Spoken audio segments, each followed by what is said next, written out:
প্রথম হলো বুজুর্গদের হেকায়াতের কোনো সনদ নেই, জাল কোনটে সহি কোনটে বোঝা যায় না। 2 নম্বর হলো যে এই বুজুর্গদের আমল আমাদের মডেল না, সাহাবীদের আমল মডেল। 3 নম্বর সবচেয়ে মুশকিল হলো বুজুর্গদের গল্পে চমক আছে আমরা বলি, কিন্তু অনেক গল্পই ইসলামের বিপরীত শিক্ষা দেয়। আমি অনেকবার বলেছি, যারা এখানে আছেন অনেকে জানেন, তারপরেও যারা জানেন না তাদের জন্য আবারও রিপিট করছি। ওয়াইস কারনীর গল্প আপনারা সবাই জানেন, জানেন না? ওয়াইস কারনী কি করছিলেন? দাঁত ভেঙে ফেলেছিলেন। কোন সাহাবী কি দাঁত ভাঙছিলেন? তাহলে ওয়াইস কারনী সাহাবীদের চেয়েও আল্লাহর নবীর বড় আশেক ছিলেন, ঠিক না?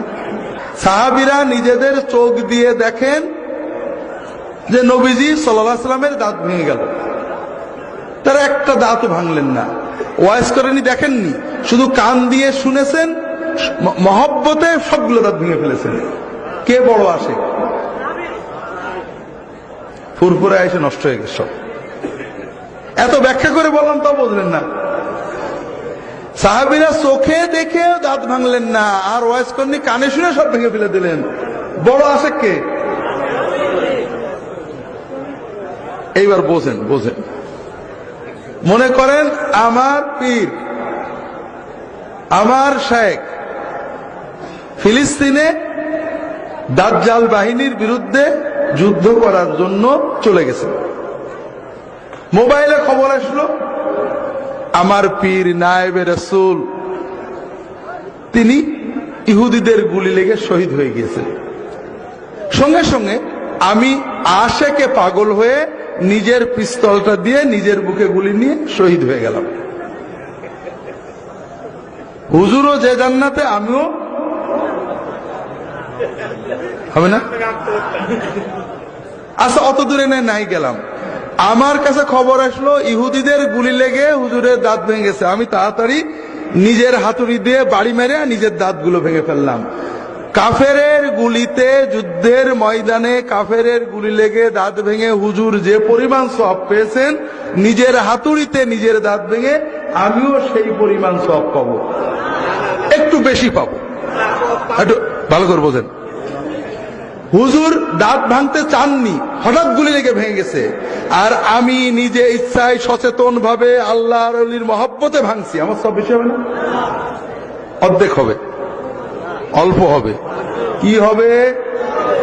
গুনাহ, কবিরা গুনাহ। কেউ যদি সচেতন অবস্থায়, হুশ থাকা অবস্থায় নিজের দাঁত নিজে ভাঙে, নিজের হাত নিজে কাটে, সওয়াব হবে না গুনাহ হবে? যদি অচেতন হয়ে করে তাহলে গুনাহ হবে না, তবে এর ভিতরে কোনো ফজিলত নেই। ওয়াইস কারনী পাগল ছিলেন না যে দাঁত ভাঙবেন, এটা মিছে গল্প, মিথ্যা গল্প। এই গল্প কয়েকটা শিক্ষা দেয় যা সবগুলো আমাদের ঈমান নষ্ট করে। 1 নম্বর হলো এই গল্পের মাধ্যমে সাহাবীদের প্রতি খারাপ ধারণা আসে। 2 নম্বর কথা, এই গল্প দ্বারা সাইয়্যিদুত তাবেঈন, শ্রেষ্ঠ তাবেঈ, আল্লাহ রাসূল সাল্লাল্লাহু আলাইহি ওয়াসাল্লাম যাকে সাক্ষী দিয়েছেন তিনি সবচেয়ে শ্রেষ্ঠ তাবেঈ, তার ব্যাপারে একটা খারাপ ধারণা মনে আসে যে বেটা ঘরে বসে দাঁত ভাঙলো, গুনাহ হয়ে গেল। 3 নম্বর হলো ইসলাম তো আমাদের ঘরে বসে দাঁত ভাঙাই শেখায়, ঠিক না? ঘরে বসে হাই হোসেন, হাই হোসেন, দাঁত ভাঙা, কপাল চাপড়ানো, এগুলো শেখায়। কি শেখায়? ইসলাম শেখায় তুমি ময়দানে যাও, সংসার করো, দ্বীনের দাওয়াত দাও, ইলম শেখো, উপার্জন করো, জিহাদের ময়দানে চলে যাও। কখনো দাঁত ভাঙবে, কখনো ভাঙবে না, কখনো পা ভাঙবে, কখনো ভাঙবে না। ভাঙাচুরো বড় কথা না, দায়িত্ব পালন করা বড় কথা।